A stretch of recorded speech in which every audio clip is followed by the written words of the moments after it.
Everyone, চয়নিকাজ ব্লগলৈ সকলোকে প্ৰথমবাৰৰ বাবে স্বাগতম জনাইছোঁ। আজি মই আপোনালোকক দেখুৱাবলৈ গৈ আছোঁ লাও আগ আৰু লাও ফুলৰ পিঠাৰ ৰেচিপি এটা। ভাতৰ লগত খাবলৈ বহুত টেষ্টি হয়, আপোনালোকেও ট্ৰাই কৰি চাব পাৰে। তেতিয়াহ'লে আহকচোন ৰেচিপিটোলৈ আগবাঢ়োঁ।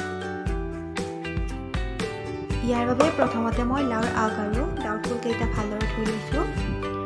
এতিয়া এটা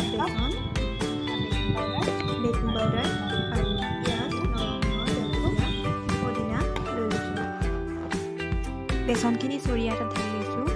ইয়াত আধা চামুচ বেকিং পাউডাৰ দিছোঁ আৰু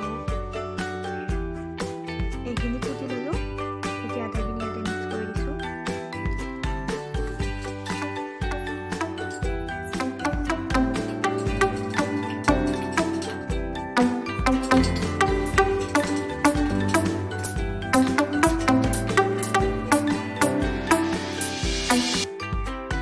ইয়াত হালধি আৰু নিমখটো নিজৰ টেষ্ট অনুযায়ী দি ল'ব।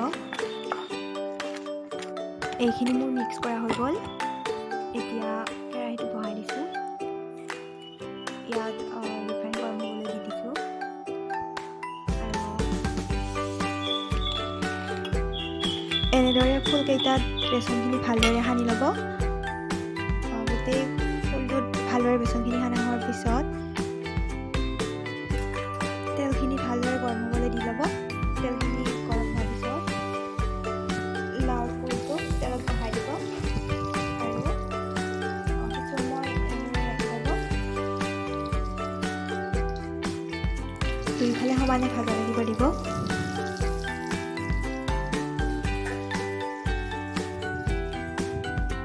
এতিয়া মই ফুলটো উঠাই দিছোঁ আৰু এনেদৰে আটাইকেইটা ফুল ভাজি লৈছোঁ। এতিয়া ইয়াত লাওৰ আগকেইটা আছে, এইকেইটাতো বেচনখিনি সানি লৈছোঁ আৰু এনেদৰে বেচনখিনি সানা হোৱাৰ পিছত মই তেলত বহাই দিছোঁ। তেলটো কমিছে, আপোনালোকে বেছি তেলতে ৰাখিব। এতিয়া এনেদৰে এইটো ভাজি লোৱা হৈ গ'ল আৰু বাকীবোৰ দেখাই নাথাকোঁ। এনেদৰে মই আটাইকেইটা ভাজি ল'লোঁ। এয়া চাওক, কালাৰটো ধুনীয়া হৈছে। মিঠাই খাবৰ বাবে বহুত টেষ্টি হয়, আপোনালোকে ট্ৰাই কৰি চাব। ভিডিঅ'টো চাই কেনে পালে জনাব আৰু যদি ভাল পালে লাইক, কমেণ্ট আৰু ছাবস্ক্ৰাইব কৰিবলৈ নাপাহৰিব।